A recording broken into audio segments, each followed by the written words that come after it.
Good afternoon friends. Last लेक्चरमध्ये आपण characteristic roots, characteristic vector, spectrum आणि एक महत्त्वाचा थेरम बघितला. आज आपण दुसऱ्या थेरमवर आहोत आणि आपला आर्टिकल सुरू आहे 12.3. सोबतच लेक्चर नंबर आहे 51. काय आहे स्टेटमेंट थेरमचं? A characteristic vector X of a matrix A cannot correspond to more than one characteristic roots of A. Characteristic vector x of a matrix A cannot correspond to more than one characteristic roots of A. एक पेक्षा जास्त characteristic roots नसायला पाहिजे. मग आपण जर हे prove करायचं असेल तर आपल्याला सुरुवात करावं लागेल की एकच्या ऐवजी दोन कॅरेक्टरिस्टिक रूट्स आहेत म्हणून. बघू मग काय कर. Proof. Let if possible a characteristic vector X of a matrix A corresponds to two different characteristic roots lambda 1 and lambda 2. दोन कॅरेक्टरिस्टिक रूट्स आहे असं आपण सपोज केलेला आहे, शक्यता दर्शवलेली आहे, lambda 1 आणि lambda 2. According to the definition, then ax is equal to lambda 1x and ax is equal to lambda 2x आपल्याला लिहिता येईल. हे दोन्हीची एक साइड सारखी असल्यामुळे this implies lambda 1x which is equal to lambda 2x. हे जर आपण लेफ्ट हँड साइडला आणलं तर this implies x after x common काढल्यानंतर ब्रॅकेटमध्ये lambda 1 minus lambda 2 ब्रॅकेटच्या बाहेर x which is equal to 0. This implies lambda 1 minus lambda 2 is equal to 0 because x is not equal to 0. And this implies lambda 1 is equal to lambda 2. Consider तर केलं आपण, शक्यता तर दर्शवली की दोन वेगळे कॅरेक्टरिस्टिक रूट्स असतील म्हणून, परंतु दोन्हीची व्हॅल्यू एकच आली, lambda 1 is equal to lambda 2. However, याच्यावरून आपल्याला म्हणता येईल की the converse of the above theorem is false. A characteristic vector corresponding to characteristic root is undetermined to the extent of a scalar multipliers. For if capital X is a characteristic vector of a matrix capital A corresponding to a characteristic root lambda, then ax is equal to lambda x. Some scalar k न जर multiply केलं तर this implies a in bracket kx which is equal to lambda in bracket kx for some scalar k. This implies corresponding to a characteristic root lambda corresponding a characteristic vector ks for every k is not equal to 0. हे झालं आपलं proof. आता एक example बघू. Find the characteristic roots and spectrum of the matrix A which is equal to, matrix form मध्ये पहिल्या row मध्ये 1 2 3 0 4 2 0 0 7. आपल्याला कॅरेक्टरिस्टिक रूट्स काढायचं आहे ॲज वेल ॲज स्पेक्ट्रम काढायचं आहे. आपण स्पेक्ट्रमच्या डेफिनेशन मध्ये म्हणालो की जे आपण कॅरेक्टरिस्टिक रूट्स काढणार आहोत त्याला सेट फॉर्म मध्ये जर लिहिलं तर ते आपल्याला स्पेक्ट्रम म्हणता येईल. Solution. Given matrix is A is equal to matrix form मध्ये 1 2 3 0 4 2 0 0 7 and identity matrix I which is already we know that in matrix form 1 0 0 0 1 0 0 0 1. This implies lambda I which is equal to lambda 0 0 0 lambda 0 0 0 lambda and hence a minus lambda I which is equal to 1 minus lambda, या मॅट्रिक्सचं subtraction केलेलं आहे ए आणि minus lambda आयचं. तर diagonal एलिमेंटला इथे lambda lambda lambda आहे, त्यामुळे 1 minus lambda 2 3 0 minus 4 minus lambda 2 0 0 lambda minus 7 असा आपल्याला ए मायनस लॅमडा आय मिळेल. आता डिटर्मिनंट मध्ये hence A minus lambda I जर आपण कन्सिडर केलं तर हे जे मॅट्रिक्स फॉर्म आहे याचं होईल determinant 1 minus lambda 2 0 0 minus 4 minus lambda 2 0 0 7 minus lambda. आणि डिटर्मिनंट कसं सोडवतात हे आपल्याला ऑलरेडी माहित आहे. 1 मायनस लॅमडा घेतला आपण, हा कॉलम गेला हा रो गेला, minus 4 minus lambda into 7 minus lambda minus 0 into 2 म्हणजे 0 येते म्हणून आपण लिहिलंच नाही. दुसऱ्या वेळेस मायनस 2 जर घेतला तर हा कॉलम जाईल आणि हा रो जाईल, हे आणि हे 0 येईल, हे आणि हे 0 येईल, त्यामुळे ती टर्म सुद्धा नाही लिहिलेली आहे. प्लस 3 च्या वेळेस सुद्धा हा कॉलम जाईल आणि हा रो जाईल, this and this is 0, this and this is 0, त्याच्यामुळे नंतरच्या टर्म लिहिण्याची आवश्यकताच भासली नाही. मग आता पहिले दोन ब्रॅकेट जर मल्टिप्लाय केले तर minus 4 minus lambda plus 4 lambda plus लॅमडाचा वर्ग, पहिल्या दोन ब्रॅकेटचं मल्टिप्लिकेशन, तिसरं ब्रॅकेट जशाला तसं ठेवलं आपण लॅमडा मायनस 7. याचं जर कॅल्क्युलेशन केलं which is equal to lambda square 4 lambda minus lambda plus 3 lambda minus 4 आणि दुसरा ब्रॅकेट जैसे थे 7 मायनस लॅमडा. आता या दोन्ही ब्रॅकेटचं मल्टिप्लिकेशन करू आपण. 7 lambda square plus 7 into 3 21 lambda minus 7 into 4 24 minus 7. त्याच्यानंतर मायनस लॅमडाने जर मल्टिप्लाय केलं तर minus lambda cube minus 3 lambda square plus 4 lambda असं आपल्याला पॉलिनॉमियल मिळत आहे. So which is equal to, आता एकतर असेंडिंग ऑर्डरनं तुम्ही पॉलिनॉमियल लिहा किंवा डिसेंडिंग ऑर्डरनं लिहा.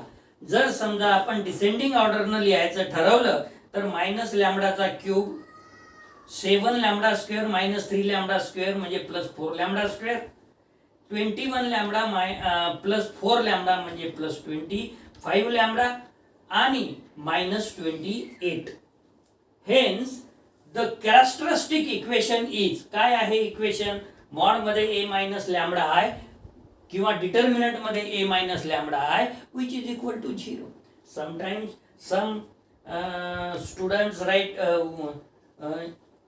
sometimes some writer use this mod or determinant, but it is determinant here.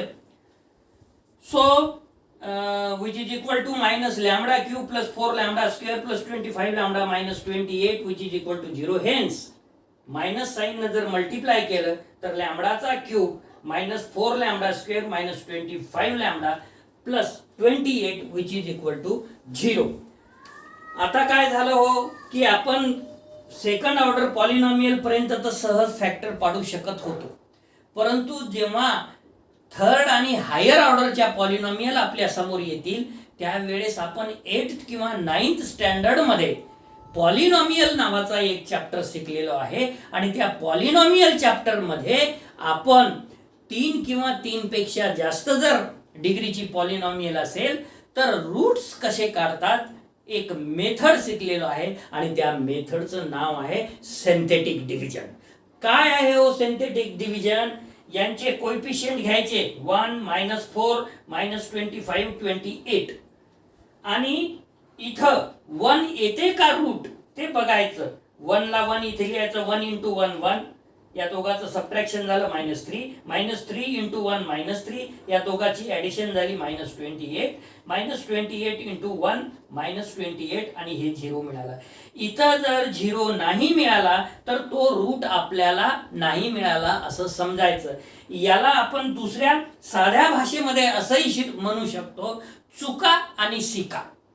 चूक केली म्हणजे आपल्याला लक्षात येते की हे काही इथं 0 आला नाही म्हणजे आपलं चुकलं. म्हणजे समजा इथं मी -1 घेतला असता, -1 घेतला असता तर हा 1 हा इथं -1 आला असता, इथं -5 झाला असता, इथं -5 झाला असता, इथं -30 झाला असता आणि इथे -30 झाला असता. -2 म्हणजे 0 आलं नाही, म्हणजे हे आपलं चुकलं.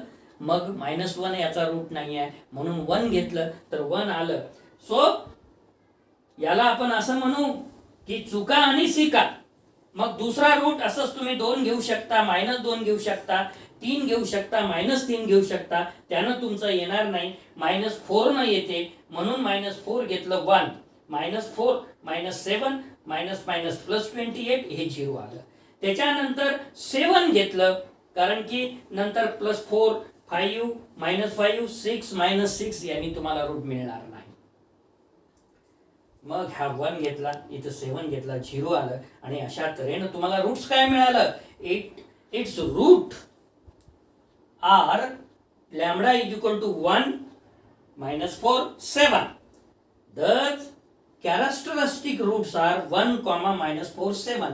म्हणजे sometimes in objective type if given matrix is this and its characteristic roots are 1 -4 7 1 4 7 -1 4 7 and so on. तुम्हाला बरोबर ते सांगता आलं पाहिजे. आणि स्पेक्ट्रम लिहायचं म्हणजे डेफिनेशन काय म्हणते स्पेक्ट्रमची की ते सेट फॉर्म मध्ये लिहा म्हणजे ते स्पेक्ट्रम होऊन जाईल. And the spectrum of the matrix A is set form मध्ये 1, -4, 7 असं लिहिलं की ते स्पेक्ट्रम ऑफ मॅट्रिक्स ए होईल.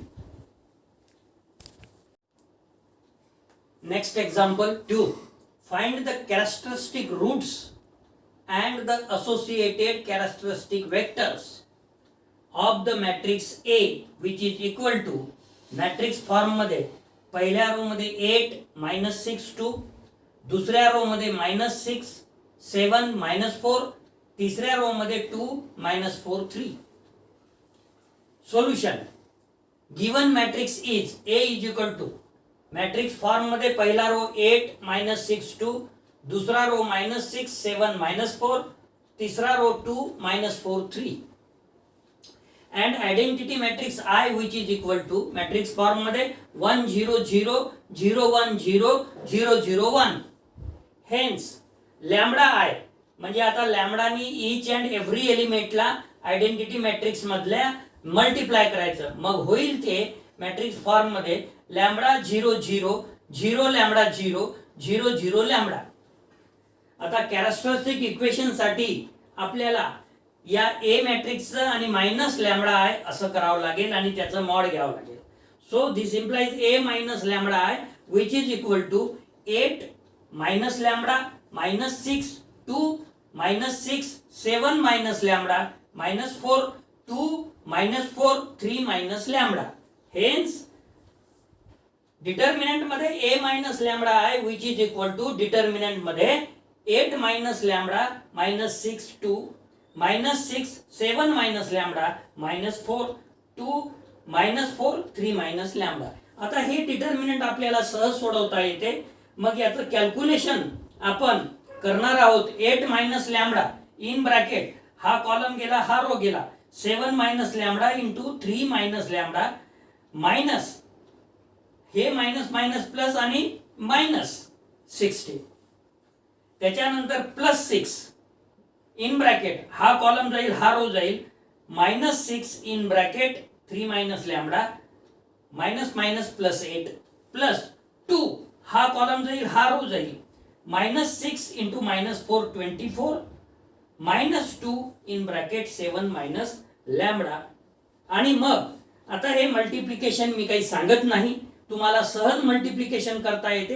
Each and every term each and every bracket you should multiply and after calculation and simplifying the result which is equal to -λ³ plus 18 λ² -45 lambda. Hence the characteristic equation is mod a minus lambda I which is equal to 0. किंवा ही जे polynomial आपण काढलेली आहे -λ³ plus 18 λ² -45 lambda which is equal to 0. Minus sign न जर multiply केलं तर लॅम्बडाचा cube -18 λ² plus 45 lambda which is equal to 0. तिन्ही टर्म मध्ये लॅम्बडा असल्यामुळे तुम्ही लॅम्बडा कॉमन काढू शकता. This implies lambda in bracket lambda square minus 18 lambda plus 45 which is equal to 0.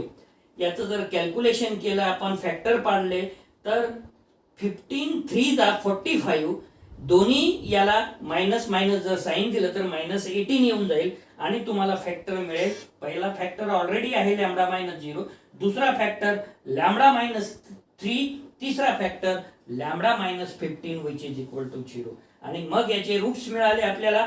Hence its roots R 0, 3, 15 आणि hence the characteristic roots of the matrix A are 0, 3, 5.